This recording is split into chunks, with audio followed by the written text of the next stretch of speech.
जी रुनवाल से निवेदन करूंगा वो इंट्रोडक्शन के साथ सेशन स्टार्ट करें।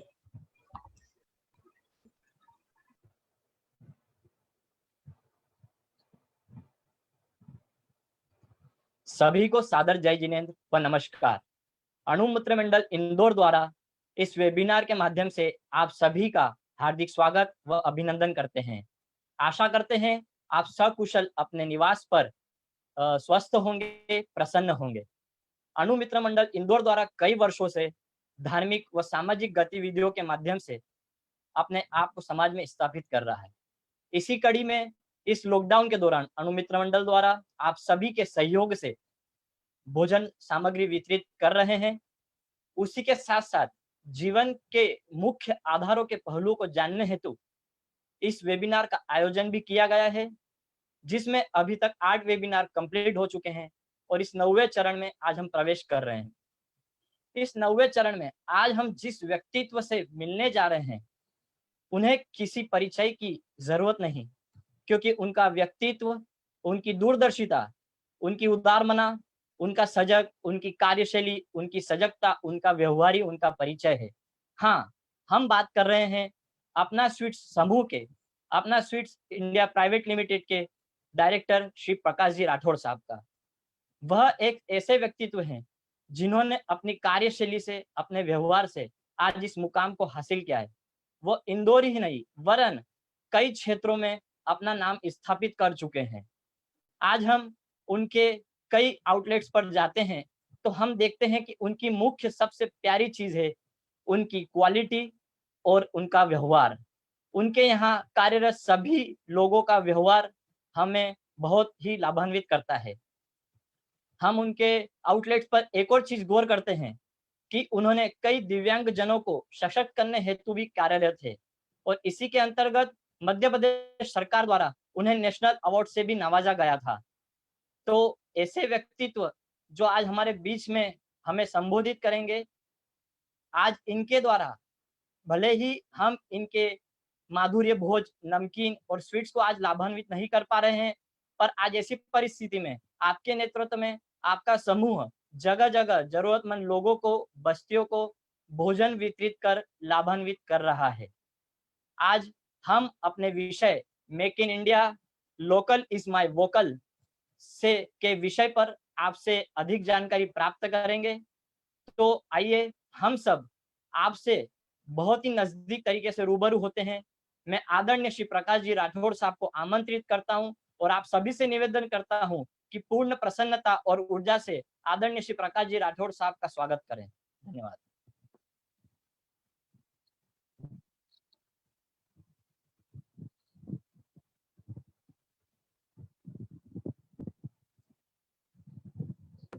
पप्पू कहलाना ही पसंद है और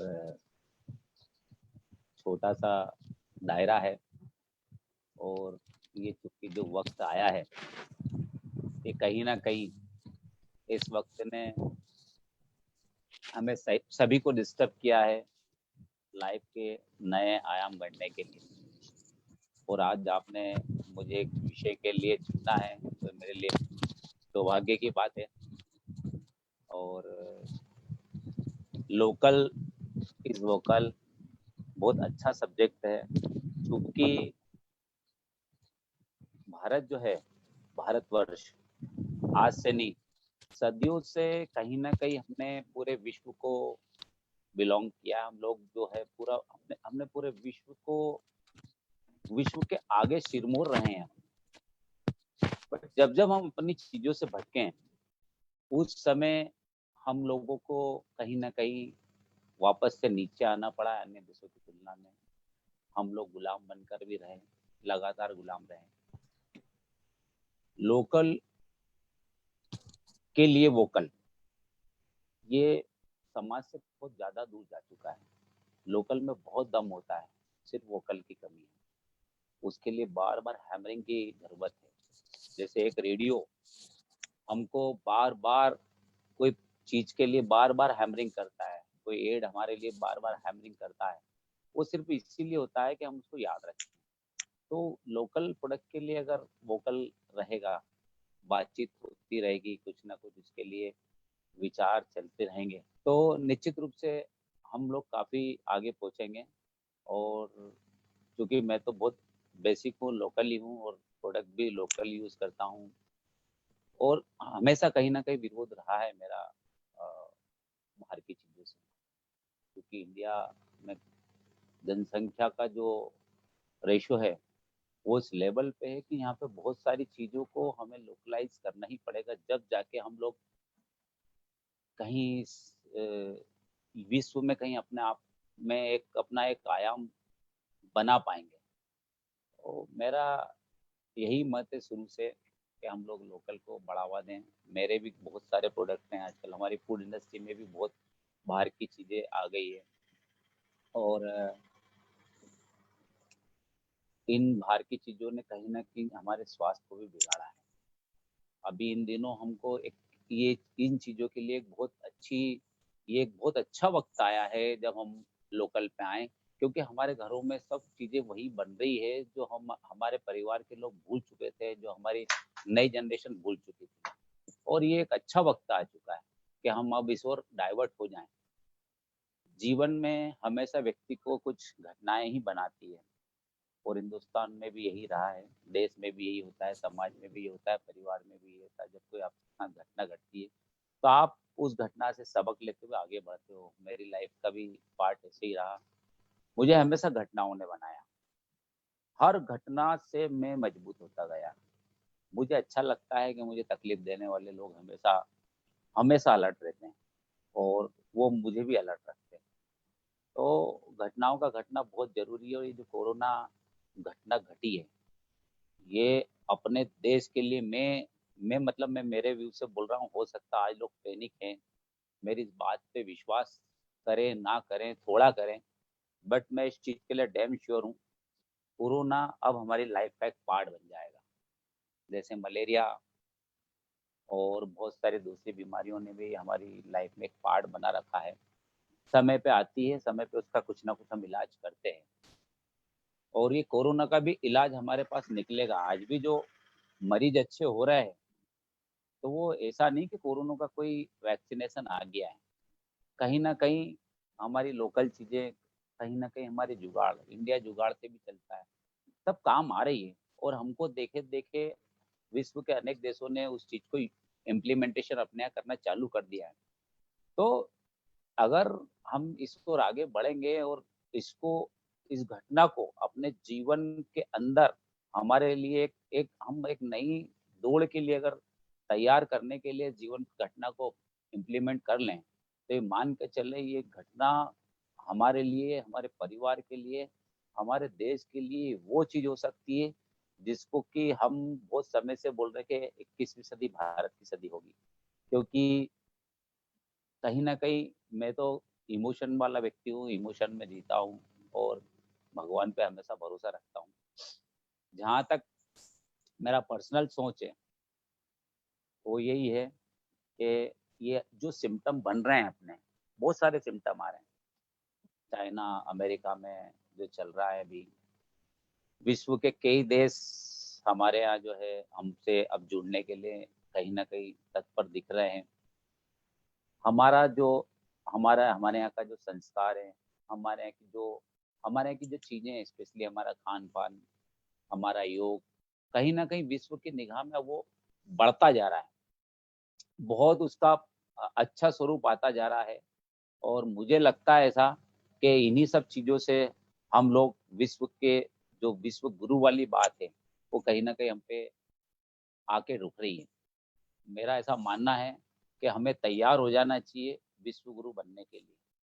चूँकि जब हम काम करते हैं या आगे बढ़ते हैं तो हमको कोई गाड़ी को आगे दौड़ाते हैं, तो हमें स्टीयरिंग हमारे हाथ में लेना होता है। तो ये वक़्त है स्टीयरिंग लेने का।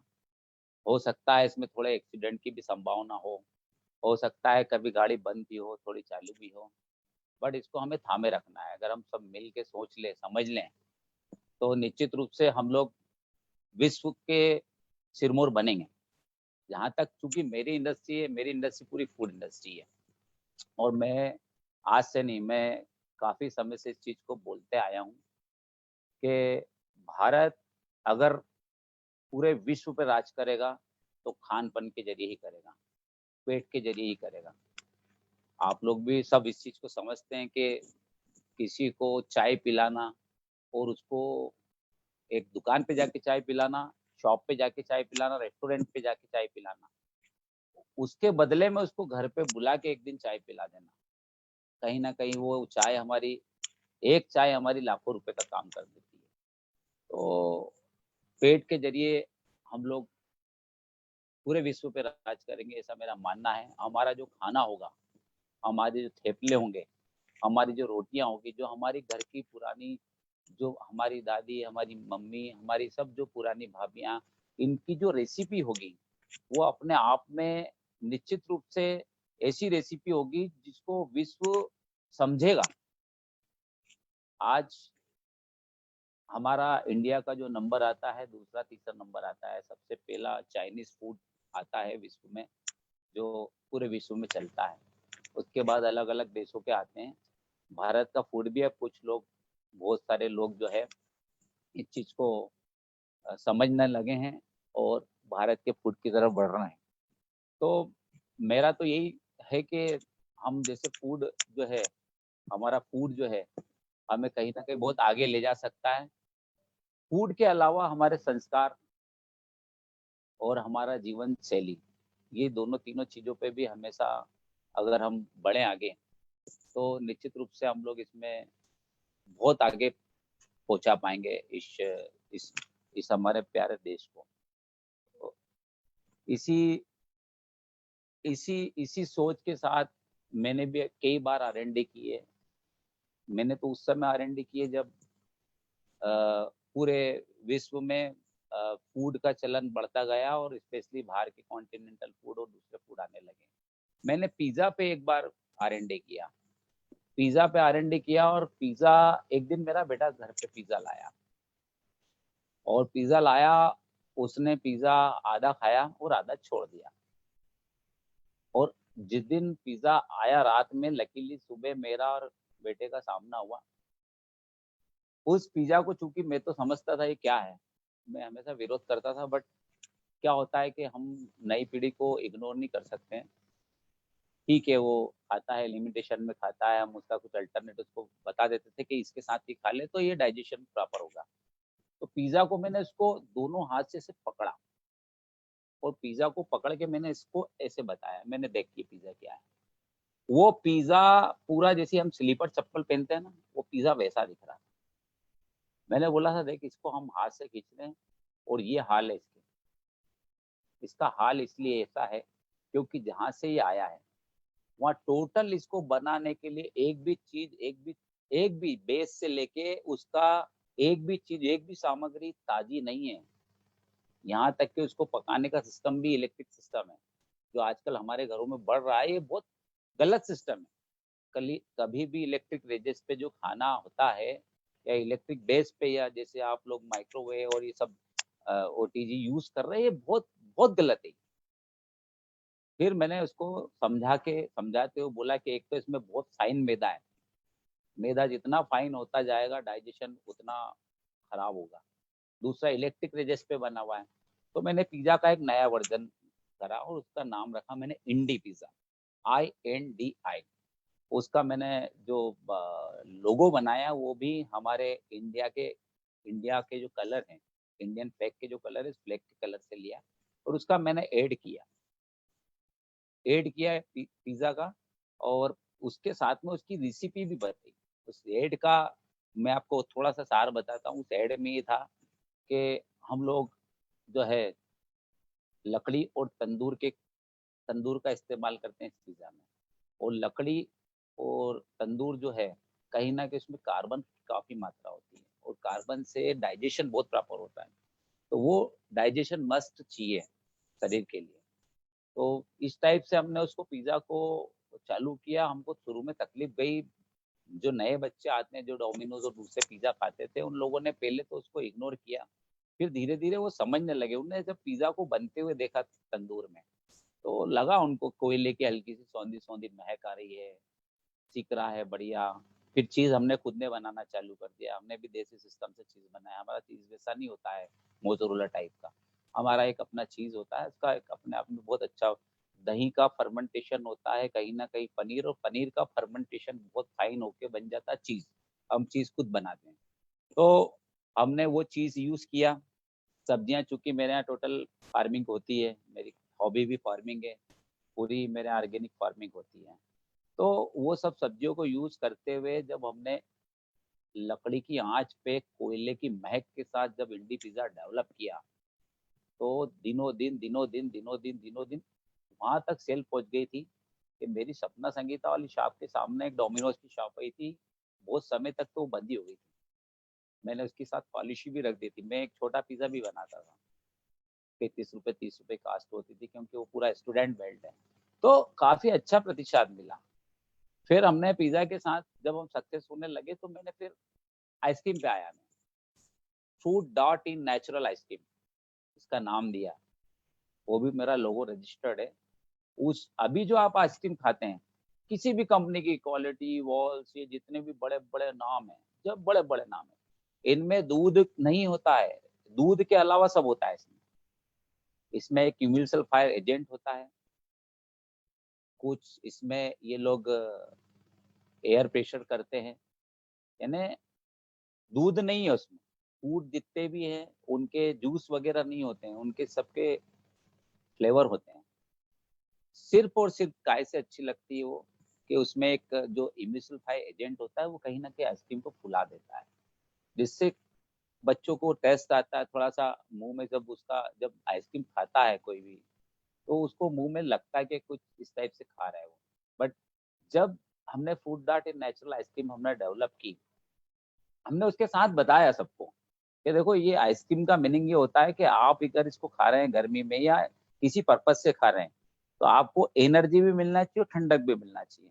और ये हुआ, जब नेचुरल आइसक्रीम खाने लगे लोग, स्पेशली हमारा टेंडर कोकोनट आइसक्रीम जब यूज करने लगे, तो उनको लगा कि हाँ, इसको खाने के बाद इसमें इसमें दम है, इस प्रोडक्ट में दम है। अगर मेरी उस चीज को, जो मैंने रेडियो के माध्यम से या मेरे द्वारा बढ़ाई गई, अगर जो लोग खाते और खाने जो लोग खा रहे थे, अगर वो भी थोड़ा सा जो प्रचार प्रसार अपने क्योंकि माउथ पब्लिसिटी बेस्ट पब्लिसिटी होती, कहीं अगर उसको थोड़ा सा और प्रतिशत मिलता, तो निश्चित रूप से आज हर जीबान पे वही नाम रहता। तो मैं वापस से अपनी इस बात पे आऊंगा कि लोकल के लिए वोकल। अगर हम लोकल प्रोडक्ट के लिए सब अवेयर हो जाए, देखिए ये सरकार नहीं कर सकती है, कोई सरकार नहीं कर सकती है। 91 के बाद जब विनिवेशीकरण आया, समझौते हुए पूरे विश्व के प्रोडक्ट हमारे यहाँ बिकने लगे, पूरा विश्व हमको एक बाजार के रूप में देखने लगा। हमारी स्थिति, माली स्थिति ठीक नहीं थी, हमारी सरकारों ने भी उस समय ऐसा सोचा कि बाहर का पैसा आएगा, हमारे यहाँ नई कुछ टेक्नोलॉजी आएगी, हमारे यहाँ के लोगों को रोजगार मिलेंगे। वो तो हुआ, बट हमारी जनसंख्या का जो रेशो है, उस रेशो में काफी कम मात्रा में वो सब चीज अच्छी हुई, और वो धीरे धीरे धीरे धीरे हार्मफुल होती गई। ऐसा नहीं है कि इंडिया में टैलेंट नहीं है। अब सरकार को भी, मैंने फिर से वापस वो बात दोहराऊंगा कि घटनाएं हमें सिखाती है। इस घटना ने सरकार को भी सोचने पे मजबूर कर दिया है कि लोकल को आपको इम्पोर्टेंट देना है। लोगों के पास काम ही नहीं है, काम ही नहीं है। कहीं भी आप चले जाओ, काम डे बाय डे कम होता जा रहा है। मैं भी अपनी लाइफ में रोज देख रहा हूँ कि लाइफ कहीं ना कहीं इजी गोइंग हो रही है। अब इजी गोइंग में हो क्या रहा है कि हमारी कहीं ना कहीं इम्यूनिटी खराब हो रही है। आज आप देखेंगे कोरोना का प्रकोप उन जगह पे ज्यादा है जहाँ बहुत ज्यादा पैसा आ चुका है, जहाँ पूरी लाइफ को उनने खाने से लेके हर चीज को बहुत इजी गोइंग बना लिया है। आप शहर वार शहर देखते जाइए, पूरे पूरे हिंदुस्तान में शहर वार देखेंगे आप, तो आपको ये बात मेरी समझ में आएगी निश्चित रूप से कि कहीं ना कहीं इम्यूनिटी हमारी खराब हुई है। उस इम्यूनिटी के पीछे बड़ा कारण हमारा खान पान, हमारी लाइफ स्टाइल, और हमारी लाइफ स्टाइल खराब करने में कहीं ना कहीं हमें पंगु बना रही है विदेशी कंपनी। ये जो डिलीवरी सिस्टम है, चूंकि मैं बिजनेस कर रहा हूँ, तो मुझे भी वो एडॉप्ट करना पड़ा। अगर मैं उबर और स्विगी को यूज नहीं करता तो हो सकता है मैं थोड़ा पीछे रह जाता, बट मुझे भी ये चीज त्यागना होगी। मैं भी इसमें उतना ही दोषी हूँ जितना सरकार दोषी है। तो अब हमको उस चीज से, अगर हमको इतनी बड़ी घटना के बाद अगर ये चीज समझ में आ रही है तो मैं तो इसको बहुत अच्छी घटना मानूंगा। और अगर अभी भी समझ में नहीं आ रही तो ये मान के चलिए कि भारत का भाग्य विधाता जो भगवान है ना, वो भी अब अपने पैर पीछे खींच लेगा। तो जरूरी है कि हम इस चीज में भिड़ जाएं। हमारे जो भी लोकल प्रोडक्ट्स हैं, जो भी लोकल काम कर रहे हैं, उन्हें इनकरेज करें। हमारे यहाँ अगर कोई बर्गर बना रहा है, अपने देसी स्टाइल में बर्गर बना रहा है, तो हम उसे बताएं कि यार इस बर्गर में थोड़ा सा ये फील दे, ये फील दे, ये फील दे। निश्चित रूप से एक दिन थोड़ा थोड़ा हमारा भी टेस्ट चेंज होगा और थोड़ा थोड़ा उसका बनाने का भी तरीका चेंज होगा, तो निश्चित रूप से हमारी जो पीढ़ी है, ये पीढ़ी इस चीज को एडॉप्ट कर लेगी। अभी तक हम ये देख रहे थे कि हमारे घर के बच्चे घर में खाना, मोस्टली घरों में, अच्छे घरों में जो थोड़े से अच्छे हायर मिडिल क्लास है, वो लोग, उन लोगों के बच्चे शाम को खाना घर में खा ही नहीं रहे थे। डिलीवरी बॉय से खाना बुलवा लेंगे या कुछ भी सब्जी का बहाना कर लेंगे, कुछ भी कर लेंगे, बट वो खाना बिल्कुल, शाम का खाना तो उनका कहीं ना कहीं स्किप हो ही रहा था। अब इन दिनों कई जगह सब्जियां भी जहां उपलब्ध नहीं थी, पुरानी रेसिपी से जब खाना बना, आप देखिए सब बच्चों की सेहत, उनके चेहरों के, आप अपने बच्चों की चेहरे, उनके बच्चों के चेहरे की चमक के साथ उनका बात करने का तरीका देखिए। उनके अंदर घर के लिए एक एक अलग से एक भावना जागृत हुई है। घर होते ही इन्हीं चीजों के लिए कि घरों में भावना हो, इमोशंस हो। जहाँ इमोशंस है वहाँ सब कुछ है। मैं तो इस चीज को बहुत ज्यादा मानता हूँ। बच्चों में नए इमोशन आ गए हैं, बच्चे पौधों में पानी डालने लग गए हैं, गाड़ी पे कपड़ा लगाने लग गए हैं, अपनी गाड़ी चेक करने लग गए हैं। किसी से बात करना है, कोई नहीं है तो वो आगे आने लग गए। पहले ये होता था कि बच्चे अपने अपने रूम में चले जाते थे, कोई आता है, गेस्ट आता है, बाहर का आता है, कुछ भी आता है, आस पड़ोस आता है, उसे कोई मतलब नहीं। मोहल्ले के लोगों के नाम तक नहीं मालूम होते थे। अब तो नाम के साथ सरनेम और पूरी गली में सबको पहचानने लग गए हैं। तो इससे कहीं ना कहीं हमारे अंदर कम्युनिटी के लिए एक अच्छी एक अवेयरनेस भी हुई है। और बहुत सारी चीजों में सुधार आया, बहुत सारी चीजों में चेंज आया है। और अगर इस चीज को हमने जारी रखा तो निश्चित रूप से हम बहुत आगे होंगे, बहुत आगे होंगे। मैं ऐसा मानता हूँ कि अगले 3 महीने में, जिस दिन लॉकडाउन ओपन होगा, अगले 3 महीने में हम लोग 50 से 60% बिजनेस से लेके, दिन का भी छोटा हो, बड़ा हो या बहुत बड़ा हो, 50 से 60% बिजनेस पे पहुंच जाएंगे जिस दिन लॉकडाउन ओपन होगा। और अगले 6 महीने के बाद तो फिर ये मान के चलिए कि हिंदुस्तान की गाड़ी कोई नहीं रोक सकता, कोई भी नहीं रोक सकता। हिंदुस्तान बहुत आगे जाएगा, इतना आगे जाएगा, इतना काम होगा, इतना काम होगा कि जैसे हमारे यहाँ के लोग पूरे विश्व में जाके काम करते हैं, पूरे विश्व के लोग हमारे यहाँ के काम करेंगे। हिंदुस्तान में टैलेंट की कमी नहीं है, हर व्यक्ति में टैलेंट है। वो ये होता है कि वो बाहर जाके अपना टैलेंट दिखाता है, बाहर जाके वो प्रोडक्ट बनाता है। यहाँ से हिंदुस्तान से कई प्रोडक्ट जाते हैं, बाहर की छाप लग के वापस नहीं आते हैं। हम उसको बड़े उससे बोलते हैं कि यार ये अपने आप को बहुत अच्छा फील करते हैं, प्राउड फील करते हैं, बट प्रोडक्ट यही का है। हर चीज में ऐसा है, कोई भी फील्ड आप पकड़ लो, हर फील्ड में हम लोग लोकल, अगर अगर उस पर थोड़ी सी अगर हम लोग लोकल को ओबलाइज करें, हर तरह से ओबलाइज करें, सरकारें ओबलाइज करें, हम लोग ओबलाइज करें, इसके प्रोडक्ट को खरीदें, उसको थोड़ा आगे बढ़ाएं, इसका पैकिंग करने का तरीका चेंज कर दें, उसको थोड़ा हाइजेनिक प्लेटफॉर्म समझा दें, तो निश्चित रूप से चेंजेस आएंगे। और साल 1.5 साल के अंदर तो हम वहां पहुंच जाएंगे जिसकी कल्पना हमने भी नहीं की होगी। आज हम कोरोना को भले ही गाली देना है या कुछ कर रहे हैं, वो हम कोरोना को याद करेंगे कि इसने हमारे भारत के भाग्य को बदला है। तो यही सारे मेरे विचार हैं। अब किसी का कोई प्रश्न हो तो आप मुझसे बिल्कुल कर सकते हैं। हमेशा जी, हम क्वेश्चन आंसर सेशन के साथ स्टार्ट कर रहे हैं। मेरा सभी से निवेदन है, आपके राइट हैंड साइड में चैट का ऑप्शन होगा, वहां पे जाके आप अपने जो भी प्रश्न है वो वहां पर पेस्ट कर दीजिए।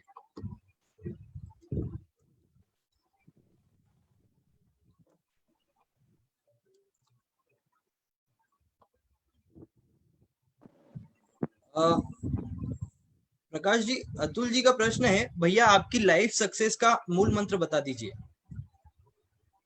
सर जैसे सब करते हैं वैसे ही मैं करता हूँ, बट थोड़ा सा मेरा ये मानना है कि हम जो भी काम करते हैं उसमें हमारे पर्सनल एफर्ट्स को ज्यादा लगाना चाहिए। हम होता क्या है कि हम काम करते हैं, हम एक काम को कर देते हैं, अच्छा कर लेते हैं, और एक लिमिट के बाद हम अपने नीचे वाली जो लाइन है, हमारा जो नीचे वाला स्टाफ है, हम उसको सौंप देते हैं, फिर उसको हम पलट के नहीं देखते हैं।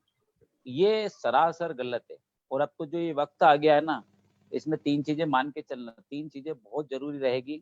एक तो पर्सनल एफर्ट्स, दूसरा मार्केट से कंपटीशन, और तीसरा निरंतर अपडेटेशन।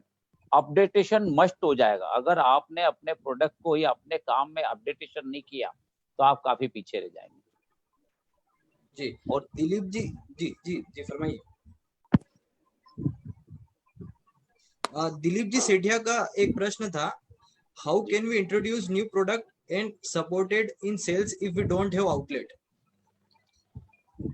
देखिए, आप अगर अपना प्रोडक्ट बनाते हैं, अभी आप देख रहे हैं कॉलोनियों में, मैं कॉलोनी से छोटी सी बात करता हूँ, अभी कॉलोनियों में कई लोगों ने अपने घरों पे प्रोडक्ट बनाना चालू कर दिए। मेरी कॉलोनी में कुछ लेडीजों ने चक्री, बाकर बड़ी और दूसरे शक्करपारे वगैरह इस टाइप के प्रोडक्ट चालू कर दिए, एक ने पापड़ सप्लाई चालू कर दिए।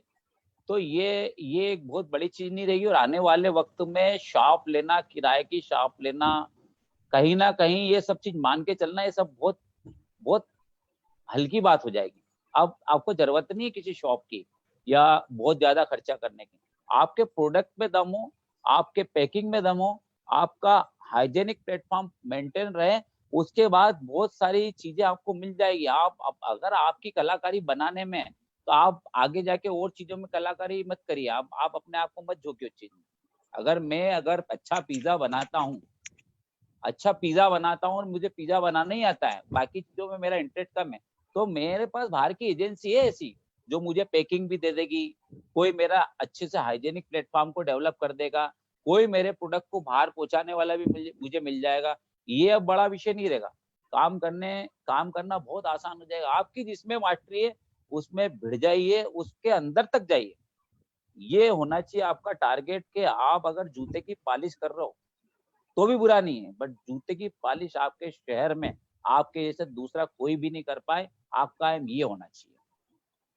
जी, राजेश जी जैन का एक प्रश्न था, आप इतना सारा काम कैसे मैनेज करते हैं, आई मीन आपकी दिनचर्या क्या रहती है।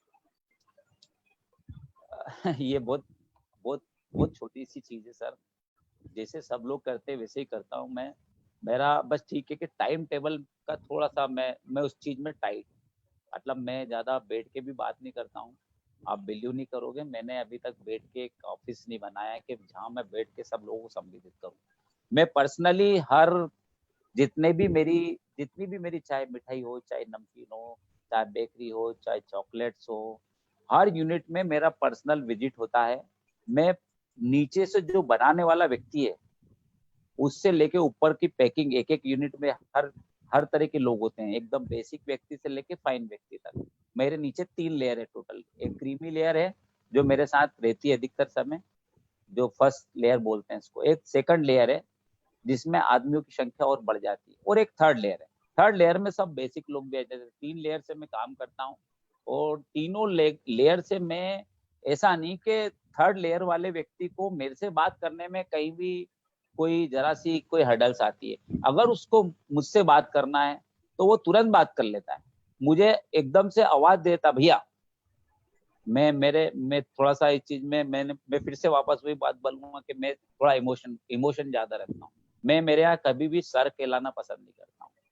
मेरा स्टाफ मुझे कभी सर नहीं कहता। हाँ, ऑफिस के कुछ लोग हैं जो हाईली सैलरी बेस्ड लोग हैं, और ऑफिस में चलता है सर बोलना, बट मेरे यहाँ टोटल जो मेरा जो बिजनेस है, मेरी जो फील्ड है, उसको मैंने अच्छे से समझ लिया है। इसमें भैया ही चलता है, मुझे सब भैया ही बोलते हैं। बस भैया ये क्या करना, भैया ये देखना, भैया ये देखना, बस उन चीजों से चीजें बहुत बड़ी बन जाती है। और क्या होता है, हम अगर जब पीठ पे हाथ रख देते हैं ना, जो एक बेसिक लेबर है, तो प्रोडक्ट में अपने आप जान आ जाती है। हमें बहुत ज्यादा उसमें ये नहीं करना पड़ता है कि हम आज भी चेंज कर रहे हैं, कल भी चेंज कर रहे हैं, बट उससे मिलते रहो, उससे बात करते रहो, लगातार मॉनिटरिंग मस्ट है सर। आगे बताएं। अतुल अतुल जी का एक प्रश्न है, लॉकडाउन के बाद रेस्टोरेंट जाने में क्या क्या सावधानी रखना चाहिए सर? देखिए, इसमें अभी तो सरकमस्टेंस बहुत अलग अलग बन रहे हैं। जहां तक मैं सोचता हूँ कि आपको सावधानी जो रखना है वो तो ठीक है ही, बट होगा क्या कि लोग अभी जो हॉल पेक्ड हॉल है, उन रेस्टोरेंट को तो अवॉइड करेंगे, जो जहाँ पे हवा नहीं आती, क्योंकि कोरोना का हम भी देख रहे हैं, रोज आप भी देखते हैं, कहीं ना कहीं इसके सरकमस्टेंस ऐसे आ रहे हैं कि घर भी आपका है तो घर में आप विंडो को ओपन रखो, घर में क्रॉस वेंटिलेशन होना ही चाहिए आपके। तो रेस्टोरेंट में भी क्रॉस वेंटिलेशन की व्यवस्था रेस्टोरेंट वालों को करना होगी। और मेरा, अगर मुझसे आप सजेशन मांगेंगे तो मैं ये बोल सकता हूँ कि जहाँ थोड़ा ओपन एरिया है, उन रेस्टोरेंटों को आप प्राथमिकता दें। और रेस्टोरेंट वाले तो खुद बहुत समझते हैं, चूंकि अभी लोगों ने 2 ढाई महीने घर का इतना खा लिया है कि बहुत लोग तो रेस्टोरेंट को भूल ही जाएंगे, और जाएंगे भी तो शुरू में 1 आध 2 बार चले जाएंगे, क्योंकि घर के खाने की बात ही अलग है। मैं प्रेफर नहीं करता कि रेस्टोरेंट में खाना खाया जाए। रेस्टोरेंट का खाना हमारे यहाँ हमने चलन में लिया है, बट रेस्टोरेंट का खाना हमारे लिए है ही नहीं। एक रेगुलर व्यक्ति जिसका घर आस पास है, जो रेस्टोरेंट में खाना खाने जाता है, उसके लिए एक महीने में एक बार चेंज आप उसके हिसाब से चले जाए। बट रेस्टोरेंट का खाना पर्टिकुलर उन लोगों के लिए होता है जो कमर्शियल लोग होते हैं, बाहर के लोग होते हैं, ऑफिस वर्क होता है, गए भोजन खाली खाली, दोपहर में गए कुछ जूस पी लिया। बट क्या है कि थोड़ा सा हमारे यहाँ खाने को लेके जो घरों में चेंजेस आया है, कि खाना नहीं बनाना, शाम को खाना नहीं बनाना, संडे को खाना नहीं बनाना, ये थोड़ी सी गलत परंपरा हमने अडॉप्ट कर ली। और उसी का ये नतीजा है कि हमें नेचर ने हमको बता दिया कि हमारा तरीका क्या होना चाहिए। नेचर सब समझाता है, नेचर अपने आप में फुलफिल चीज है। जी सर। जी, केतन जी का प्रश्न है, आपके मन में स्टोर किचन में आम जनता को देखने हेतु एंट्री का विचार कैसे आया? एक्चुअल सर, मैंने इस पे एक पीआईएल भी लगा रखी है। 2 चीजों पे पीआईएल है। ये पहला जो आपका सब्जेक्ट है वो ये बहुत अच्छा है। इसमें किचन का जो आपको देखने का वो है, वो एक राइट्स है। ये एक बहुत बड़ी चीज है जो हम लोग जो कर रहे हैं ना आपके लिए, हम आपको डायरेक्ट आपके अंदर, हम पेट के अंदर डाल रहे हैं, हम बीमारी भी डाल रहे हैं, हम आपके साथ एनर्जी भी डाल रहे हैं। तो हमें इस चीज का ध्यान रखना है कि आपको हम क्या खिला रहे हैं, हमारा बहुत ज्यादा उस पर कॉन्सेंट्रेट होना चाहिए।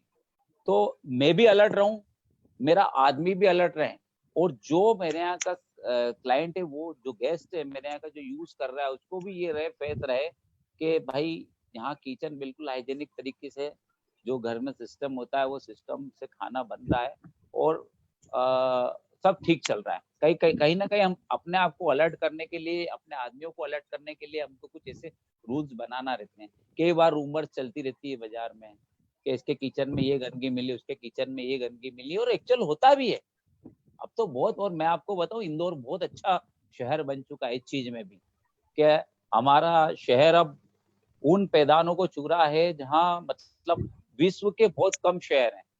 बहुत अच्छा इंदौर में, मैं मेरे नाम से नहीं बोलूंगा, मैं पूरे इंदौर की तारीफ करूंगा कि आज इंदौर का नाम स्वच्छता में तो आज नंबर 1 पे है। बाकी पूरे इंदौर को पूरे विश्व में अगर पहली पहचान है तो वो हमारा खान पान ही है। तो ऐसा नहीं कि कोई एक व्यक्ति खान पान अच्छा बना रहा है, पूरा शहर मिलके बहुत अच्छी भावनाओं के साथ खान पान की तैयारी करता है, जब जाके आज पूरे विश्व में हमारा नाम है। कोई भी कहीं हमारा नाम लेता तो वो ये, और यार वहाँ की हॉस्पिटलिटी बहुत अच्छी है, वहाँ का खाना बहुत अच्छा है, वहाँ का ये बहुत अच्छा है। तो निश्चित रूप से ये भी जो दौर नया आया है ना, इसमें सब लोग कर लेंगे। अब जैसा मेरा एक रेस्टोरेंट है जहाँ मैं 60 लोग बिठाता था, तो अब मैं 25 से 30% ही लोग बिठाऊंगा वहाँ, 17 लोग 18 लोग, और मेरे पास एक्चुअल में कस्टमर होंगे ही नहीं। ये मान के चलना कि मैं कभी नेगेटिव बात नहीं करता हूँ, बट रेस्टोरेंट के बिजनेस में बहुत सारे चेंजेस आएंगे। कुछ नए जो बच्चे कर रहे थे काम, एक तो उनको लेबर प्रॉब्लम आ जाएगी, बहुत सारी लेबर जा चुकी है। बहुत सारे नए चेंजेस जब करेंगे, जब जाके साल भर में वो रेस्टोरेंट फुल तरीके से आएंगे, और वो भी पर्सनल एफर्ट्स उनको लगाना पड़ेगा, जब जाके आएंगे। तो खाने को लेके अलर्टनेस अभी तो ऑलरेडी थी, बट और बढ़ेगी, क्योंकि मेरे यहाँ ओपन किचन है, तो हो सकता है कि अब सभी लोग ओपन किचन पॉलिसी रखें। और ये आइडिया नहीं है सर, ये तो आपका राइट्स भी है, और मेरा फर्ज भी बनता है कि मैं आपको बताऊं कि जो आप खा रहे हैं वो आपको अधिकार है जानने का कि वो बन कैसे रहा है। बस ये एक विचार था, और इसलिए मैंने इम्प्लीमेंटेशन किया है। जी 2 सेकंड साहब, एक कुछ हाँ जी जी एक सजेशन आया था साहब जी दिलीप जी जगताप का। जी पप्पू भैया, मुझे ऐसा लगता है कि बहुत से लोग को ये भी नहीं मालूम है कि देशी प्रोडक्ट क्या है, तो हमें सभी को वो लिस्ट मालूम होना चाहिए। तो वो कैसे मालूम हो सकती है साहब, उसके ऊपर थोड़ा सा बताएं। सर, कुछ चीजें ऐसी है जो इस कोरोना ने अपने आप कर दी है। आप घर में अभी जो सब्जियां खा रहे हैं, घर में जो नई पुरानी रेसिपी निकल निकल के बाहर आ रही, चौले की सब्जी, तो मूंग की सब्जी, तो अपने मेथी दाने की सब्जी, जो कभी किसी ने सुनी नहीं थी, ये सब चीजें अपने आप हो गई। नेचर में बहुत दम होता है सर, नेचर सब करा लेता है। एक पहाड़ी पे अगर पौधा उगाना है तो कुछ भी मत करो, वहां पे बैरिकेटिंग ऐसी कर दो कि वहां पे नो मैन जोन हो जाए, नो एनिमल जोन हो जाए, वो नेचर अपने आप उस पहाड़ी में से पौधा निकाल लेगा। तो ये नेचर सब करा लेगा सर। ये देखिए आप, बहुत सारी चीजें आएगी, नए नए नाम आएंगे, दादी के खाकरे, और नानी की चटनी, और बुआ के पराठे। अभी देखिए तो सही, बहुत मजा आने वाला है, खूब मजा आएगा। अभी बिल्कुल तो हम साहब। जी आलोक जी सेठी का एक प्रश्न था, इंदौर को भारत की फूड कैपिटल मानते हैं, आज सारे देश पर हमारा राज होना था, यहाँ से बाहर यहाँ की फूड इंडस्ट्री क्यों नहीं निकली साहब? नहीं, मैं आलोक जी को यहाँ थोड़ा सा आलोक जी से मैं यहाँ पे अपोजिट बात करूंगा सर। इंदौर में करीब करीब मान के चलिए, मैं मिठाई नमकीन की अगर बात करूं तो यहाँ पे करीब 1500 यूनिट काम कर रही है। इंदौर में करीब करीब 1500 यूनिट आज काम कर रही है मिठाई नमकीन का। बेकरी नहीं जोड़ रहा हूँ मैं, छोटी कारखाने से लेके 100 फुट की दुकान से लेके 2-2 हजार 3-3 हजार फुट तक के हमारे सबके शोरूम्स हैं। और ये मान के चलिए कि इंदौर में एशिया का सबसे ज्यादा बेसन का खपत, एशिया की बात कर रहा हूँ, इंडिया की नहीं, बेसन की खपत इंदौर में। पूरे इंडिया में नंबर 2 पे हम आलू की खपत में। आप बिलीव नहीं करेंगे, मैं कोल्ड स्टोर वालों से जुड़ा हुआ हूँ, पूरा 5000 कट्टे आलू के इंदौर खाता है हमारा। 5000 कट्टे कितने होते हैं? एक कट्टे में 60 किलो होता है। आप कैलकुलेशन करेंगे तो अच्छा खासा कैलकुलेशन आ जाएगा। तो ऐसा नहीं कि इंदौरियन ही खा रहे हैं। इंदौर से आप खुद, आप इतने लोग आज लाइव बैठे हैं, आप खुद अपने ऊपर स्टडी करिए कि आप लोग बाहर जाते हैं किसी के लिए तो क्या लेके जाते हैं। यहाँ से क्या साड़ी लेके जाते हैं या कोई दूसरी चीजें ला जाते हैं, कोई बेल्ट लेके जाता है या घड़ी लेके जाता है। यहाँ पे झोला भर के नमकीन लेके जाता है। आप एयरपोर्ट पे खड़े हो जाइए, ट्रेन में खड़े हो जाइए, थैलियां ही थैलियां मिलेगी आपको। तो काफी अच्छी मात्रा में काम कर रहे हैं। और अभी पैकिंग की भी टेक्नोलॉजी बहुत चेंज हो रही है, सरकार भी कहीं ना कहीं ध्यान दे रही है। तो पैकिंग की टेक्नोलॉजी से निश्चित रूप से इन चीजों में और ड्यूरेबिलिटी बढ़ रही है। और day by day sale increase हो रही, नए नए लोग आ रहे हैं। तो कई लोग अपनी इंडस्ट्री छोड़ के फूड इंडस्ट्री में आ रहे हैं। और इंदौर तो बहुत ग्रोइंग सिटी है सर। पूरे भारत में अगर खाने पीने पे कोई बात चलती है और कोई R&D करना रहता है कोई विदेशी कंपनी को भी, तो पहले सबसे पहले इंदौर के ही नाम आता है। इंदौर के खान पान को देखते हैं, इंदौर के क्लाइंट को देखते हैं कि क्या खा रहे हैं, क्या पसंद करते हैं। तो इंदौर तो बहुत आगे सर। और इंदौर, मैं आपको बताऊं, इंदौर लीड करेगा पूरे पूरे पूरे विश्व को लीड इंडिया करेगा, और इंडिया को लीड करेगा इंदौर, क्योंकि हम लोग फूड में काफी आगे पहुंच चुके हैं। जी, रोहित जी जाटवा का प्रश्न है, फूड इंडस्ट्री के बारे में नेक्स्ट 6 मंथ के लिए आपकी क्या राय है साहब? सर देखिए, बहुत कड़वी, सिर्फ हकीकत वाली बात बोलूंगा मैं, थोड़ी सी कड़वी भी है। हमारे साथ बहुत सारी प्रॉब्लम्स है, उसमें बड़ी प्रॉब्लम है लेबर प्रॉब्लम, क्योंकि आज भी हमारी जो इंडस्ट्री है वो मैनुअल है। हम लोग बहुत ज्यादा मशीनों का यूज नहीं करते हैं। हमारे यहाँ सभी के यहाँ 50% 60% मतलब मिनिमम 50-60% कारीगर स्टाफ जा चुका है, किसी का 70% जा चुका। और कई लोग बेचारे जो नए नए लोग थे जिनको 5 लोग 6 लोग से काम, एक छोटा सा कैफे बना लिया, बहुत कॉर्नर कॉर्नर पे छोटे छोटे सैंडविचेस की दुकान डाल ली, किसी ने कोई जूसेस की दुकान डाल ली, तो उनके तो 100% लोग जा चुके हैं। चूंकि बिजनेस भी अब 100% नहीं रहेगा, तो मैं वापस से उसी बात पे आऊंगा कि अब हमने अभी घरों में भी हम लोग काम कर रहे हैं, मैं भी काम करता हूँ, मैं भी साफ सफाई कर रहा हूँ, झाड़ू भी निकालता हूँ, पोछा भी लगाता हूँ और बर्तन भी मंजवा देता हूँ, कोई शर्म नहीं है। अब हमारी शर्म भी टूट चुकी है, इस घटना ने हमारे को बहुत मजबूत बनाया है।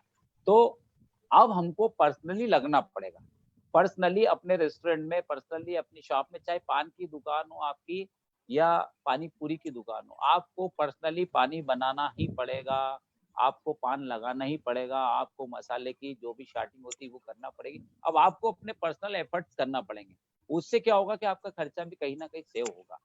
तो आप अपने पर्सनल एफर्ट्स लगाइए और थोड़ा सा अपडेटेशन करते जाइए, क्योंकि कंपटीशन भी बढ़ेगा, क्योंकि खाने वाले वही लोग हैं और खाने की क्वांटिटी कहीं ना कहीं कम हो जाएगी। अब अभी 2-3 महीने तो कई लोगों की जेब बिल्कुल खाली हो चुकी है, कुछ लोगों की थोड़ी बहुत है, तो कहीं ना कहीं आउटिंग में खाना वाना ये वो थोड़ा सा लोग अवॉइड करेंगे, स्पेशली महंगे खाने को तो अवॉइड करेंगे ही सही, थोड़ा वो चाट वाट चलेगा, बट खाने की अच्छी होटलें, महंगी होटलों के लिए बहुत खराब समय है।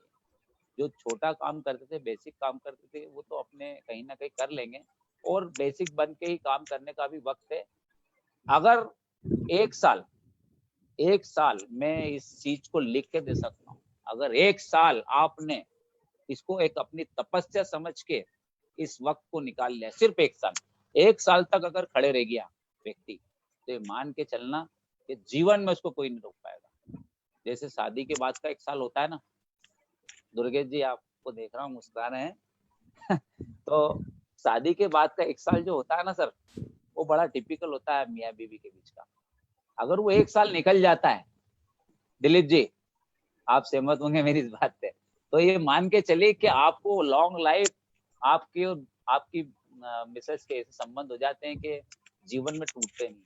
तो ये साल, एक साल परीक्षा का साल है। आप तो ये मान के चलिए कि कोरोना ने हमारे लिए एक नए सर्कमस्टेंस डेवलप कर दिए। हमें अब एक साल और दिया है, जिस दिन लॉकडाउन ओपन होगा, कि एक साल तक भाई तू मार हाथ कर, इधर से मार उधर से मार, एक साल जो नहीं डगमगाएगा, ये मान के चलना सर बहुत आगे जाएगा, उसके जीवन के लिए एक ये माइलस्टोन बन जाएगा कोरोना वाले का। वो हमेशा कोरोना भगवान के नाम की पूजा होने लग जाएगी, कोरोना नाम की एक मूर्ति बन जाएगी। उसका चेहरा कैसा होगा ये मुझे नहीं मालूम है, बट सब अपने अपने हिसाब से बनाएंगे। बट ये कोरोना होगा जबरदस्त होगा। आगे जी अतुल जी का एक प्रश्न है, लॉकडाउन को छोड़कर आप कितनी बार घर के बाहर खाते हैं और आइडियली कितनी बार बाहर खा सकते हैं? सर ऐसा मैं इसलिए नहीं बोलूंगा कि मैं बाहर बहुत कम खाता हूँ। मैं आपको बताऊं, मैं मेरे रेस्टोरेंट में भी खाना नहीं खा पाता हूँ। ऐसा नहीं कि वो एक पुरानी कहावत है कि लोग अपने यहाँ का खाना नहीं खाते हैं या अपने यहाँ की मिठाई नहीं खाते। एक्चुअल हम लोग दिन भर उस चीज में रहते हैं, मैं हो या मेरे बेटे हो, घर में आके ही खाना खाते हैं। भले हम लोग रोटी अचार रोटी खा लेंगे, बट खाते घर में ही है। और जो लोग आउटिंग वाले हैं, बाहर खाने वाले लोग हैं, वो कहीं ना कहीं उनका दूर जाने का रीजन बहुत सारे रीजन रहे। उसमें घर में खाना प्रॉपर बनना नहीं बनना भी एक वजह रहा है। घर में खाने के तरीके, बनाने के तरीके वही रहे। अब अभी इन दिनों क्या हुआ कि नई जनरेशन भी किचन में भिड़ गई, पुरानी जनरेशन तो लगी हुई थी ऑलरेडी। नई जनरेशन के भिड़ने से, यूट्यूब पे कुछ देख देख के बनाने से कुछ घरों में नई रेसिपी डेवलप हो गई है। मेरे ख्याल में मेरी इस बात से सभी सहमत होंगे। तो निश्चित रूप से बाहर का खाना कम होगा। 50% मैं पहले भी बोल चुका, 50% मान के चलिए कि आ जाएगा। तो एक व्यक्ति जो 2 महीने में 2 बार 3 बार 4 बार जाता था, 3 बार 4 बार जाता, जैसे मैं एक मिडिल क्लास रेस्टोरेंट चलाता हूँ, तो मेरे यहाँ व्यक्ति महीने में 2 बार भी आ जाता था, कई बार 3 बार भी आ जाता था। जो हाईली क्लास की जैसे रेडिसन है या दूसरी अच्छी महंगी रेस्टोरेंट्स है, होटल है, वहाँ व्यक्ति महीने में 2 महीने में 1 बार जाता है। तो ये मान के चलना कि वहाँ 3 महीने 4 महीने तो अभी तो नाम ही नहीं है जाने का वहाँ पे। 3-4 महीने में एक आधी बार वहां जाएगा, और हमारे यहाँ जैसा हम लोग मिडिल क्लास को डिजर्व करते हैं, तो हमारे यहाँ व्यक्ति महीने में 1 बार आ जाए या 2 बार आ जाए, तो इससे ज्यादा अभी हम कल्पना नहीं कर सकते। जी, शुभम जी जोशी का एक प्रश्न है, सबसे ज्यादा इफेक्ट लेबर इशू रहेगा या फाइनेंशियल इशू रहेगा नेक्स्ट 6 मंथ में? देखिए, फूड इंडस्ट्री में सब इस्टेब्लिशमेंट जो रहता है वो बहुत ज्यादा इस्टेब्लिशमेंट की जरूरत नहीं होती है।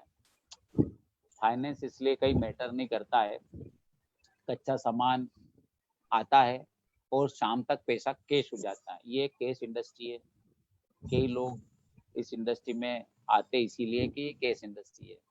तो मनी इज नॉट मैटर, पैसा इस पूरी इंडस्ट्री के लिए कहीं भी मैटर नहीं करेगा। आपको अपनी शर्म तोड़ना होगी। आपको मैं फिर वापस से उसी बात पे आऊंगा कि आपको अपने पर्सनल एफर्ट्स लगाने होंगे। अगर आपने पर्सनल एफर्ट लगाए तो ये रेस्टोरेंट इंडस्ट्री ऐसा नहीं कि आपको कहीं रोके, ये चलेगी, थोड़ी गति में समय लगेगा। जी, भानु जी पटेल का एक प्रश्न है, how you are going to confident and from where you get extra energy and how you convert ordinary peoples into extraordinary? आदमी का नेचुरल होना ही, अपने आप में नेचुरल होना इस सारे पूरे प्रश्न का उत्तर है। आप नेचुरल रहो, बस be natural, think natural and get natural. तो आप अगर नेचुरल रहते हो तो आप टॉयलेट में भी बैठे हो तो अपने दुनिया में मस्त हो।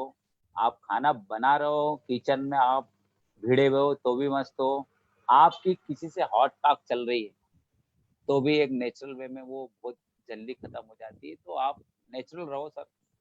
क्यों किसी चीज को आगे आपको बढ़ाना है, प्रिटेंड करना, कोई चीज को हाइड करना, आप नेचुरल रहो बस। जी, प्रदीप जी दवे का एक प्रश्न था साहब, लॉकडाउन के बाद फेस्टिवल आ जाएंगे, उसका रिस्पांस कैसा होगा? देखिए, लॉकडाउन ओपन होने के बाद हमारी समस्याएं थोड़ी सी ज्यादा बढ़ेगी, ऐसा मेरा मानना है। अभी तक तो ये हम एक फेस को अभी फेस कर रहे हैं। लॉकडाउन ओपन होने के बाद कितनी कोरोना का जो संक्रमण है कैसा फैलता है और वापस से हो सकता है कि लॉकडाउन बढ़े, ये चीजें भी इफेक्ट करेगी आने वाले फेस्टिवल सीजन को। बट यह है कि मान के चलिए कि इस साल के जो भी 2020 के त्योहार हैं वो कहीं भी 30% से लेके 50 से 60% पे सिमट जाएंगे। आप चाहे कितना भी अच्छा प्रोडक्ट बनाते हो, जिसकी शॉप जैसी चलती है वो 30 से लेके 60% में सिमटेगी, ये ऐसा मेरा मानना है। तो सब लोगों को अपना माइंड सेट कर लेना चाहिए कि ये साल है हमारा, कि हम लोग 1 लाख रुपए की हमारे यहाँ सेल होती थी, तो अब हमारे यहाँ 30 से लेके 50,000 रुपए की सेल होगी। हमारे हाथ पैर उसी हिसाब से हमें फैलाना है, हमारे खर्चे भी हमको उसी हिसाब से कंट्रोल करना है, हमारे पर्सनल एफर्ट्स लगाना है, चीजों को ज्यादा फैला के नहीं करना है, तो हो जाएगी। मैं फिर से वापस बोलूंगा कि 1 साल लगेगा। जी सर, जी सर। जी, अनिल जी मोहता का एक प्रश्न था, आपका स्वभाव व नम्रता व संस्कार ही आपकी उन्नति का प्रतीक है। संस्कार की आपने बात की, बच्चे बहुत कुछ सीख रहे हैं पर अपने शहर से बाहर रहकर कार्य कर रहे हैं। क्या आपको लगता है वो अपने शहर में काम करने आएंगे और माता पिता के साथ रहेंगे, या उन्हें यहाँ कार्य करने की पर प्रेरणा कैसे मिले? सर अनिल सर 2 सेकंड, आपका वॉइस कुछ इशू आ रहा है, पर चेक करना पड़ेगा।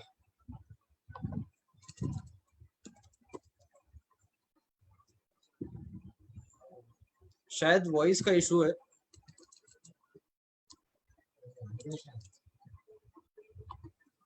अतुल जी एक बार वॉइस चेक करवाइए ना प्लीज। हाँ, 1 मिनट करवाता हूँ जी। नहीं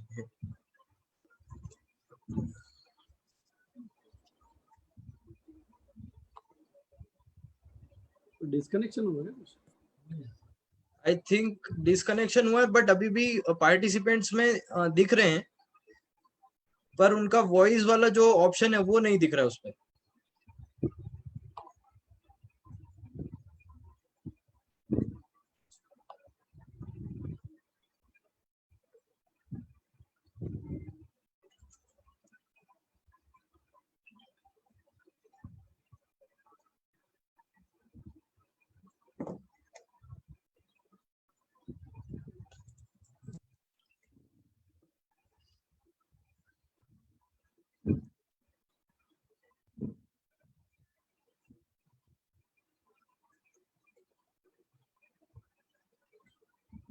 हाँ जी साहब, आवाज आ रही है? आपका माइक कनेक्ट करना पड़ेगा साहब। उसमें एक ऑप्शन होगा, join computer via audio in.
Hello. नहीं नहीं नहीं, उसमें क्या रहता है अभी, जैसे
प्रकाश जी 2 मिनट में हमारे सभी के बीच में होंगे, प्लीज वेट कीजिए साहब।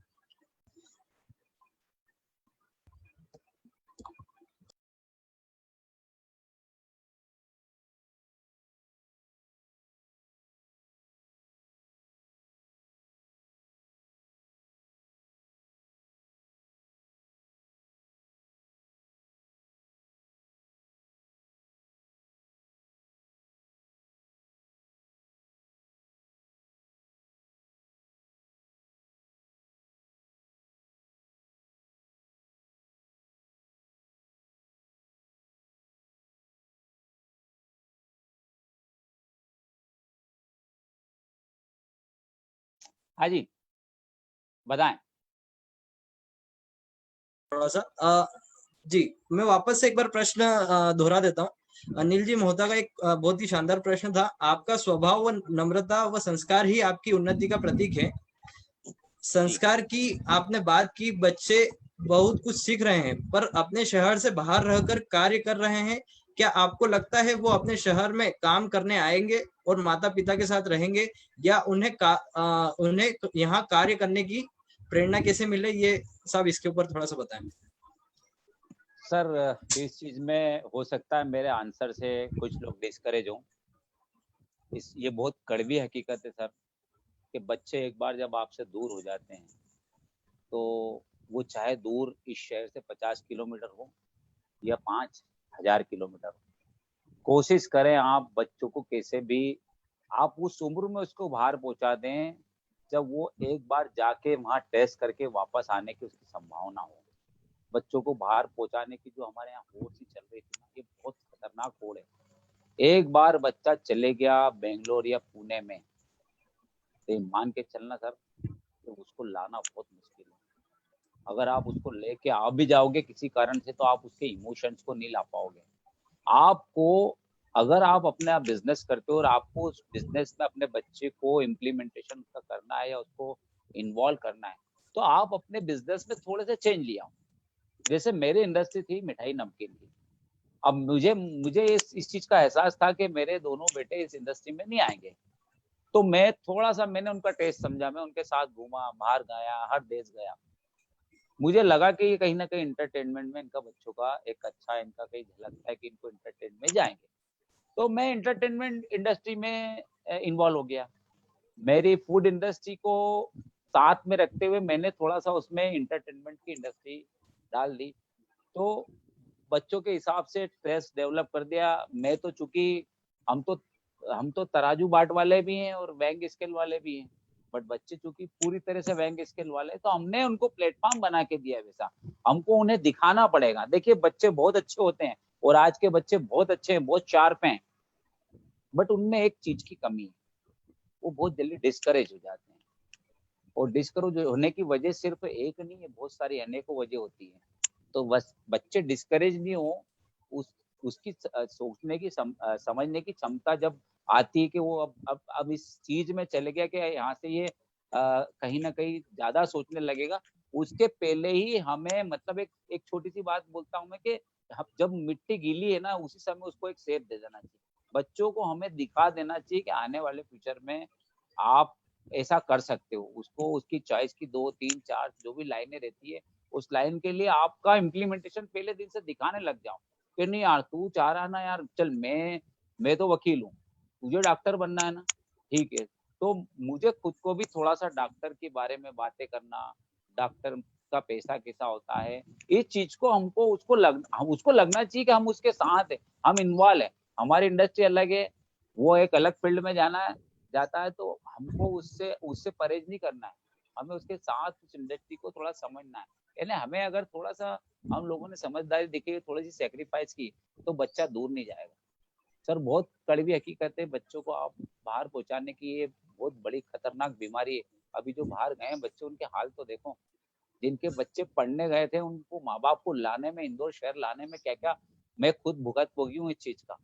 मेरे खुद के दोस्त के बच्चे बाहर गए थे कोई अलग अलग कोर्स करने, कैसे आए हैं वो जानते हैं, वो जीवन में जाएंगे कि नहीं ये मुझे नहीं मालूम।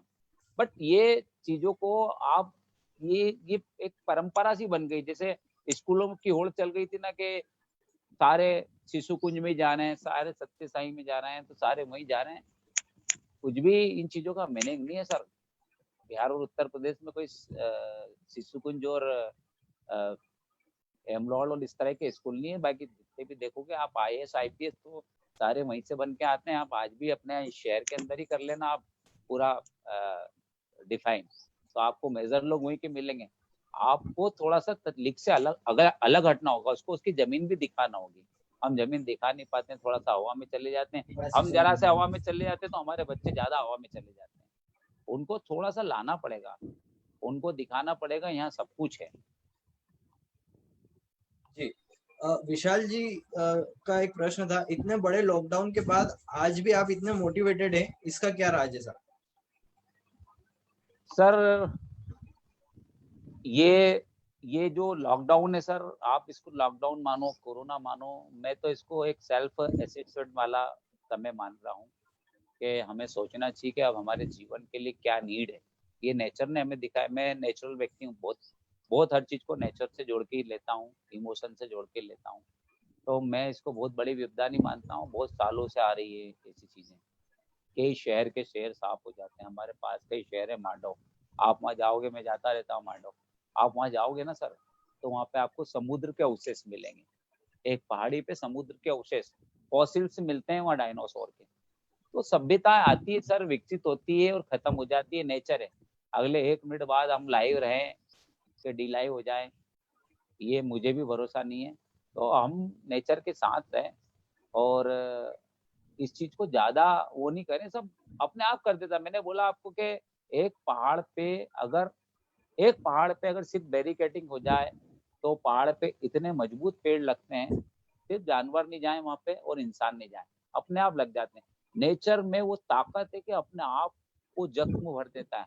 अभी कोरोना से लेके कोई बड़ी खबर अभी मीडिया में चल जाएगी ना, देखना कोरोना कहाँ आ जाएगा। आज इस प्रोग्राम का नाम आज मुझे सब्जेक्ट ही दिया लोकल और वोकल, तो कहीं ना कहीं ये वर्ड 2 दिन पहले आया है और आज पूरे शहर में, पूरे देश में ट्रेंड हो रहा है। तो जब बड़ी चीजें आती है तो छोटी खत्म हो जाती है, जब हमारे सामने बड़ा दुख आता है ना तो छोटे दुख खत्म हो जाते हैं। तो इसलिए इन चीजों को एक हम घटना माने और घटना जीवन में घटना चाहिए। अगर घटना नहीं घटी होती तो राजा राम को 14 साल का वनवास नहीं होता और इतने सारे लोगों का उद्धार नहीं होता। जब राजा राम थे, जो भगवान की संज्ञा जिनको देते हैं अपन, जो भगवान राम थे, उनके जीवन में घटना घटी और उन्हें मालूम था इस घटना का। अभी रामायण में सबने देखा है चीज को, उन्हें मालूम था कि ये घटना इसलिए घटी, वो अंतर्यामी थे। बट हमारे साथ भी नेचर ने लिख रखा है कि हमको नेचर कहाँ पहुंचाना चाहता है, वो अपने तरीके से हमको पटक देता है। ये है कि हमें उसके प्रति विश्वास रखना है, उसमें श्रद्धा रखना है, उसने हमें जो काम सौंपा है हमें लगातार करते रहना, हमें भटकना नहीं, हमें विचारों में गुम नहीं होना है। अभी ये वक्त बहुत अच्छा मिला था कि हम अपने विचारों की गति को थोड़ा कम करें। हमारे लोगों की विचारों की गति की स्पीड इतनी बढ़ा ली हमने, हमारे पास सब कुछ होते हुए भी हमको लगता है कि हमारे पास कुछ नहीं। मैं कई लोगों को देखता हूँ, उनको वो क्या मतलब क्यों डिस्करेज रहते हैं। आप यहाँ से 50-60 किलोमीटर एक गाँवड़े में जाओ, उसको देखो, सुबह उठता है वो 5-6 बजे, किसान काश्तकार या जो जिसके पास जमीन नहीं है, एक आधी जानवर भी है, जानवर नहीं भी है, अगर वो कहीं पे लेबर जैसा काम करता है, 6-6:30 बजे उठता है, वो उसके यहाँ घर का चूल्हा जलता आता है, खाना बनने लग जाता है 6-6:30 बजे, 7 बजे 7:30 बजे खाना खा लेता है वो पहला खाना। उसके बाद वो पैक करके ले जाता है, जहाँ खेत में मजदूरी करता है, वहां पे 1 बजे 12-12:30 बजे वापस लंच लेता है। वो 1 घंटे का लंच करता है। वो खाना खाने के बाद थोड़ी देर लेटता है, सोता है, अपने आप को समय देता है। उसके बाद शाम को 5 बजे बाद उसको आप डबल पैसे दो तो भी काम नहीं करता है। सर वो समझता है इस चीज को, वो सेल्फ क्वारंटाइन भी समझता है, वो हर चीज समझता है, वो जीवन को समझता है। जितनी आवश्यकताएं हमारे हैं, अब आप कैलकुलेशन लगाओ, मेरा एक कैलकुलेशन, मैं कोई पान गुटखा नहीं खाता हूँ, किसी भी तरह का कोई मेरा खर्चा नहीं, आप कुछ भी करते हो, मैं तो सभी से बोलता हूँ, जितना भी लाइव लोग देख रहे हैं, सुन रहे हैं, समझ रहे हैं, आप एक दिन, ये एक फार्मूला है, एक दिन आप अपना दिन भर का खर्चा देख लेना कि आपका दिन भर का खर्चा कितना है। किसी का 100 रुपए आएगा सर, और किसी का बहुत एक्सट्रीम लेवल का होगा ना, बहुत बड़े वाला, तो उसका 500 रुपए आएगा। अगर 500 रुपए आपका रोज का खर्चा है तो 1 साल का आपका खर्चा होता है करीब 20,000 रुपया, 2 लाख रुपया, 2 लाख रुपए आपका करीब हो जाएगा 1 साल का। आप उसके अगेंस्ट आप अपनी अर्निंग देख लेना, आप अगर 15,000 रुपए भी कमा रहे हो तो आपको 2 लाख रुपए साल के लगते हैं। हम एवरेज लाइफ अगर 60-70 साल मानते हैं, और अगर हमारी 40 से 45 निकल चुकी है, तो हमारी लाइफ कितने साल की बची है? 20 से 25 साल। अब 20 से 25 साल की लाइफ अगर बची है और हमको 2 लाख रुपए चाहिए साल के, तो हमको पूरे 25 साल के लिए हमको चाहिए कितने? 50 लाख रुपए। 50 लाख रुपए कमाना कितना बड़ा है, ये सर इस विषय पे अपन जाना नहीं चाहते हैं, हर व्यक्ति समझता है। तो हम लोग बहुत ज्यादा सामान हमने इकट्ठा कर लिया। अभी मैं सफाई में लगा था, पूरे घर की सफाई हुई मेरे आई, मैं देख के आश्चर्य कर रहा हूँ कि मेरे को इन चीजों की आवश्यकता क्यों थी, जो मैंने इतना सारा इकट्ठा करा। यहाँ एग्जीबिशन में गया तो वहां से उठा लाया, वहां गया तो ये उठा लाया, अरे जरूरत ही नहीं है हमें। कितने कपड़े हमें पहनना होते हैं और कितने अलमारी हम बना लेते हैं, कुछ है ही नहीं जरूरत। और वो लोग समझते हैं सर, बाहर ये अपडेटेशन है, मैं बाहर भी घुमा हूँ पूरे विश्व में, मतलब 80% 90% मेरा पूरा विश्व देखा हुआ है। हम लोग जो लाइफ स्टाइल को हमने बना दिया ना, बहुत कचरा बना दिया, वो लाइफ को एंजॉय करते हैं। हम लोग जो सोचते ज्यादा इतना नहीं सोचते, वो लोग वो डेली शाम को एंजॉय करते हैं, दोस्तों से मिलते हैं, बात करते हैं, हफ्ते में 2 दिन छुट्टी मनाते हैं। तो बहुत स्मूथ लाइफ को जीना चाहिए, इतना जरूरत नहीं है सर। जी सर, जैसा कि देखा गया है कि जिन्होंने भी जो भी इंडस्ट्री वालों ने वेस्ट का मैनेजमेंट सीख लिया, कहीं ना कहीं उनकी उसमें जीत हुई है। उसी कड़ी में जोड़ते हुए एक राहुल भंडारी जी का प्रश्न है, फूड रेस्टोरेंट में वेस्ट बहुत होता है, आपके यहाँ कैसे मैनेज होता है वेस्टेज? साहब इसके बारे में बताएं। बहुत बढ़िया क्वेश्चन है इनका। और ये कोरोना ने हमें वेस्ट मैनेजमेंट भी सिखा दिया है। आपको मेरी बात में हंसी आएगी। अभी लोगों ने घर में कोथमीर की जो 4 डगाल है ना, वो फेंकना भी बंद कर दिया है। आप बहुत लोगों को मेरी बात बिल्कुल दिल पे लगेगी। नींबू जो है ना, नींबू नहीं मिल रहा था अभी, क्योंकि मैं वेजिटेबल का भी काम करता हूँ और खेती से जुड़ा हूँ। अभी नींबू आता नहीं है इस समय। अपने यहाँ नींबू इस समय जो मिलता था वो महाराष्ट्र से आता था। अब महाराष्ट्र से गाड़ियां बंद हो गई, तो नींबू, एक दिन मेरी एक व्यक्ति से बात हुई जिनके यहाँ नीड थी, नेसेसरी नीड थी नींबू की। तो वो नींबू को कैसे यूज कर रहे थे सर, कि वो बताते हैं, उन्हें खुद ने बताया कि यार पहले हम नींबू को क्या करते थे कि हमने कभी 1 से 2 की बात बजाय 4 फाक या 6 फाक या 8 फाक तो कभी सोचा भी नहीं। हम 1 फाक यूज करते थे, उसको डाल देते थे, फिर दूसरी फाक में से भी यूज करते थे, और फिर उसको ऐसा कैसा फ्रिज में रख देते कभी कभार, और फिर 2 दिन बाद थोड़ा सा वो देखते थे तो उसको फेंक देते।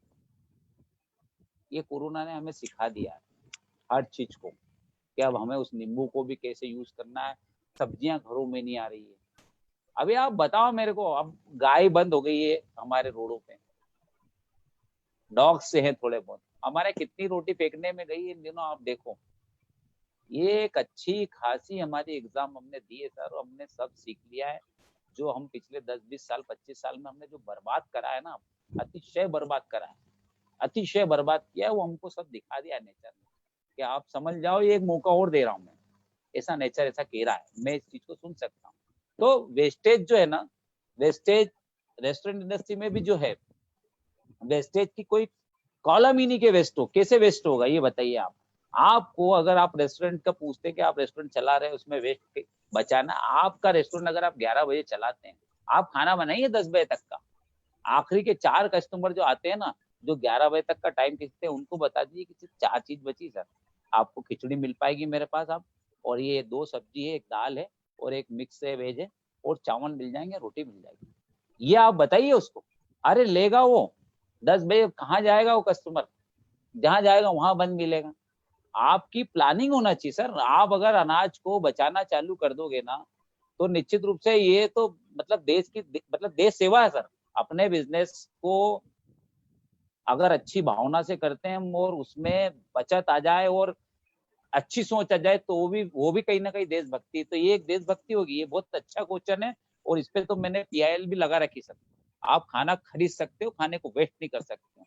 जो हमारे सिस्टम था ना, रेस्टोरेंट में जाते थे, 4-5 जने गए, 3 सब्जियों का ऑर्डर दे दिया, एक दाल का ऑर्डर दे दिया, ये गया, एक सब्जी पूरी खवाती थी सर, दूसरी सब्जी 50% खवाती थी, तीसरी 25%। बाकी का क्या करते थे? ये तो अवेयरनेस अब आ गई कि लोग कंटेनरों में ले आते हैं, पैक करा के ले आते हैं, किसी को दे देते हैं, और उसमें से कितनी खाता है व्यक्ति, जिसको भी देते हैं वो आप जानते हो। तो अभी इस चीज को हम सीख चुके हैं, और हमको अपने बिजनेस में भी इम्प्लीमेंटेशन करना है, और अब करना ही पड़ेगी। आपको, मुझे, सबको बचत करना पड़ेगी, जब जाके 2 पैसे की बचत होगी। क्योंकि ना तो अब आप रेट बढ़ा पाओगे अगले 2 साल तक, खर्चे आपके बढ़ते जाएंगे। आपका जो लेबर गया है ना आपको छोड़ के, आप उसको कितने महीने की सैलरी रोकोगे? वो उससे 1.5 सैलरी लेगा आपसे, जो बचा हुआ समय, क्योंकि उसको आता है पैसा लेना। लेबर ही नहीं मिलेगी आपको। आपका जो 12-15 हजार रुपए का आदमी था, उसको 20-22 हजार रुपए में भी आप उससे काम नहीं करा पाओगे, और उसकी शर्तों के साथ काम करना पड़ेगा आपको। यही हालत होना है सर। इसलिए मैं कुछ वापस से बोल रहा हूँ कि आप अपने आप को आप खुद झोंको, अपने आप सेल्फ एफर्ट्स करो। तो ये वेस्टेज, ये सब चीजें एक ही है सर। अगर आप खुद काम करने लग जाएंगे तो वेस्टेज का परसेंटेज देखना कितना बनता है। आप सभी के यहाँ इन दिनों बाइयां गायब है, और अपन खुद काम कर रहे हैं। अपन देख रहे हैं कि हमारे यहाँ जो बाइयां आती थी, वो काम तो करती थी, बट वो किस तरीके से करते थे। आज हम जो काम कर रहे हैं उसमें हमारे सामने कितनी चीजें घरों में आ रही है सामने, कि नहीं यार ये गलत था, ये गलत था। ये मैं अपने अनुभव बता रहा हूँ सर। मैं आपसे एक भी बात पढ़ी हुई लिखी हुई नहीं बोल रहा हूँ। जो चीजें है वही बोल रहा हूँ मैं कि मैं हूँ भी नेचुरल और सारी चीजें नेचुरल कर रहा हूँ, तो आप वेस्टेज को लेके जरा भी चिंता नहीं करें, वेस्टेज होगा ही नहीं आप, क्योंकि अब आपकी आदत बन चुकी है। जब पैसा नहीं दिखता है ना तो आदमी 4 जगह से बचाना चालू कर देता है, उसमें वेस्ट भी एक बहुत बड़ी चीज हो जाती है। आप इस तरह से बचाइए अपना पैसा और जी, वेस्ट को भी। अंतिम प्रश्न की ओर बढ़ते हैं साहब। फूड इंडस्ट्री में अभी नए स्टार्टअप को लेकर आपकी क्या एडवाइस है साहब? चिराग जी जोशी का प्रश्न। चिराग जी, खाने में तो बहुत सारे इनोवेशन होंगे और अगर आपकी कनेक्टिविटी अच्छी है, बाहर आपके संपर्क हैं, तो आप इसको एक्सपोर्ट में भी जा सकते हैं। बहुत बहुत बड़ा स्कोप है इसमें। अगर आपके पास ज़्यादा पैसा नहीं है लगाने का, तो आप तो सिर्फ आपकी वापस से उसी बात कहूँगा कि आपकी जो मास्टरी, जो प्रोडक्ट आप बना सकते हैं, उस प्रोडक्ट को बनाइए, उसको 10 अपने लोगों को टेस्ट कराइए। आप उसको टेस्ट करेंगे, उसको टेस्ट करने के बाद उसके सेल्फ लाइफ के बाद में पैकिंग में, दूसरी चीजों में बाहर कैसे पहुंचाएंगे, इन चीजों पे मत सोचिए, ये सब चीजें हो जाएगी। पहले स्टेप क्रॉस कीजिए कि आप उस प्रोडक्ट में इतना दम डालिए। जैसे कुरकुरे, कभी भी कुरकुरे 4 पीस खाने के बाद आदमी ने उस पाउच को रखा नहीं होगा जब तक वो पाउच खत्म नहीं हो जाता है। ऐसा क्या है कुरकुरे में? ऐसा क्या है? कुछ भी नहीं है कुरकुरे में, कुछ भी नहीं है। उसकी एक अपनी रेसिपी है। आपको भी अपनी ऐसी रेसिपी सी बनाना होगी कि पेट तो भरे नहीं, पेट तो भर भी जाए बट उसका मन नहीं भरे, वो लगातार खाए। आप करिए, बाकी चीजें होगी। और इसमें प्रकार की मदद चाहते हैं तो मैं तो जितने लोग भी लाइव सुन रहे हैं, फूड इंडस्ट्री में हर व्यक्ति को हर तरह की मदद दे सकता हूँ, जगह से लेके, मेन पावर से लेके, रेसिपी से लेके, पर्सनल में खुद भी उसके जाके पूरा सुपरविजन कर सकता हूँ। आप चाहे रेस्टोरेंट डालो, चाहे आप छोटी सी चाय की दुकान डालो, चाहे आप टिफिन सेंटर डालो, आप लोग मुझसे जितनी मदद ले सकते हो मैं उससे ज्यादा मदद दूंगा। ये जो आपने नाम दिया ना अणु, ये नाम 2 अक्षर का है आपके ग्रुप का, अणु, बट इसका बहुत बहुत विस्तृत इसकी व्याख्या कर सकते हैं हम। तो आपके ग्रुप के नाम को आपको अगर सार्थक करना है तो मैं इसमें कहीं ना कहीं इन्वॉल्व हो सकता हूँ। जी साहब, यहाँ पे हमारा Q&A सेशन जो है वो समाप्त हुआ साहब। जय जिनेंद्र। मैं आगम रुनवाल पूरे अणुमित्र मंडल की तरफ से श्री प्रकाश जी का बहुत बहुत धन्यवाद करता हूँ, जिन्होंने धन्यवाद। देश हित में आवश्यक वोकल अबाउट लोकल सब्जेक्ट पर अपने विचार और व्यवहार से हम सबको अवगत कराया। देश के प्रधान के आह्वान को हम सब अपने दिल में उतारे और खुद को और देश को आत्मनिर्भरता की ओर ले जाएं। साथ ही मैं हमारे श्रोताओं का भी बहुत बहुत धन्यवाद करता हूं, जो इस वेबिनार में जुड़कर हमारे साथ सहयोगी बने। इसी कड़ी में बच्चों के लिए योगा वेबिनार 16 मई शनिवार को ठीक 4:15 बजे दोपहर 4:15 बजे श्री राघवेंद्र सर द्वारा लिया जाएगा। अतः सभी सम्मान्य परिवारजनों से विनती है कि अपने बच्चों के साथ इसे जरूर ज्वाइन करें। धन्यवाद। जय जिनेंद्र, जय गुरुमेश। जय हो आप सब। धन्यवाद साहब, धन्यवाद। धन्यवाद।